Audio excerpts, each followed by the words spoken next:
hello लोगोफोर बरायबाय बड जब info official YouTube चेनेलाव दा नोंथांमोना स्किमनि आपडेट लाना फैदों बेनो जाबाय बिल नाम्बार आपडेट फैलायबाय दा जायफ्रा एप्लाइ खालामदोंमोन सेलेक्ट जादोंमोन 1000 पार मान्थ मोनसिगोनलाय बेनो जाबाय राङारि अनसुंथाइ आरो बे स्किमनि नामानो जाहैबाय अरुणोदय दा जायफ्रा अरुणोदय नोंथांमोना एप्लाइ खालामदोंमोन सेलेक्ट जादोंमोन नोंथांमोननि राङा हाबसिगोनलाय दा बिदिब्ला जों फैबाय अफिशियल होम पेजाव ना दा बेयाव फैनाय लोगो लोगो जोंहा माखासे स्टेटास नायनो हायो एन्ड बेयाव दायो गासै 19 लाखसनोल' होदों गासै मोनगोन होनना बुंदों 26 लाख जायनि नखरा बोसोरसेयाव 2 लाखनि गाहायाव आरजियो अब्लानो बे स्किमाव एप्लाइ खालामनो हायो बाहागो लानो हायो दा बेखायनो जोंहा गोदान एप्लाइ जाथारसिगोन आरो गोदान एप्लाइ जायोबा आं नोंथांमोननो थाबैनो आपडेटखौ होगोन आंनि चेनेलाव नोंथांमोना मोनगोन बेखायनो जायफ्रा चेनेलाव गोदानै फैदों साबस्क्राइब खालामना लानो हागोन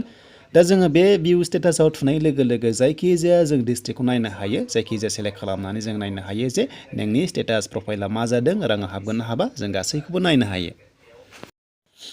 दा बेयाव आं नोंथांमोननो एग्जाम्पल महरै जायखिजाया मोनसे सेलेक्ट खालामसै बेनिफ्राय जोंहा स्टेटासआ माबायदि जानानै दङ आरो माबायदि जायोबा रां मोनो बेखौबो आं नोंथांमोननो दिन्थिलांगोन आरो लोगोसे बिल नाम्बारा फैदोंना फैयाखै दा जों बे 7 डिजिटखौ नारथाबना लानानै जोङो बेक थांनांगोन बेक थांनानै जोङो हमाव थांफिननानै जोंहा माखासे स्टेटास नायफिननो हायो जे नोंनि एकाउन्टआव राङा हाबगोन ना हाबा बा मा जादों दा बेखायनो जों लास्ट अपसनाव थुदो भिउ बेनिफिसियारि स्टेटासआव दा बेयाव थुनाय लोगो लोगो नोंथाङा मा डिस्ट्रिक्ट लादोंमोन बेयावनो सेलेक्ट खालामफिनदो बेनिफ्राय जोंहा कपि खालामनाय 7टा डिजिट नाम्बारखौ जों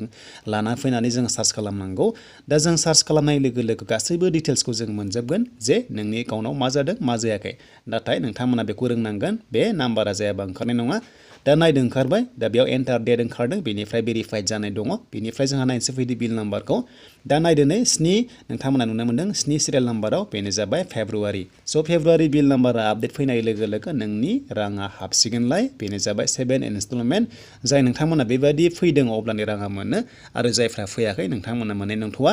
दा माखासे फिसा फिसा जाहोननि थाखाय राङा बयनावबो हाबजोबाखै नाथाय फैबाय थानाय समाव नोंथांमोना लारि लारि मोनलांबाय थागोन बेखायनो जायफ्रा गोदान एप्लाइ खालामनो नेगासिनो दङ जेब्ला एप्लाइ अर्डार फैगोन अब्ला नोंथांमोना थाबैनो आपडेटखौ होनाय जागोन बेखायनो चेनेलाव सम सम नायबाय थाबानो जाबाय अरुणोदय स्किमनि बेनिफ्राय पिएम किसाननियाबो गोदान एप्लाइ जागोन दा लोगोफोर मिथिखायो नोंथांमोना बाजेट जासिगोन नै बाजेट मार्चआव दा बे गोदान बाजेटआव नोंथांमोना एप्लाइ खालामनो हागोन आरो जेब्ला गोदान बाजेटआव एनाउन्स खालामगोन जे अरुणोदय पिएम किसाना एप्लाइ जाबाय होनो अब्ला नोंथांमोननो आपडेटखौ होनाय जागोन थ' बेनिसिम लोगोफोर स्किमनि आपडेट गोबावथार जाबायमोन स्किमनि आपडेट लाबोयो दा जायफ्रा भिडिअ नायनानै मोजां मोनदों लाइक खालामनो हागोन एन्ड चेनेलाव गोदानै फैदोंब्ला साबस्क्राइब खालामदो बेबायदि आपडेट मोनबाय थानो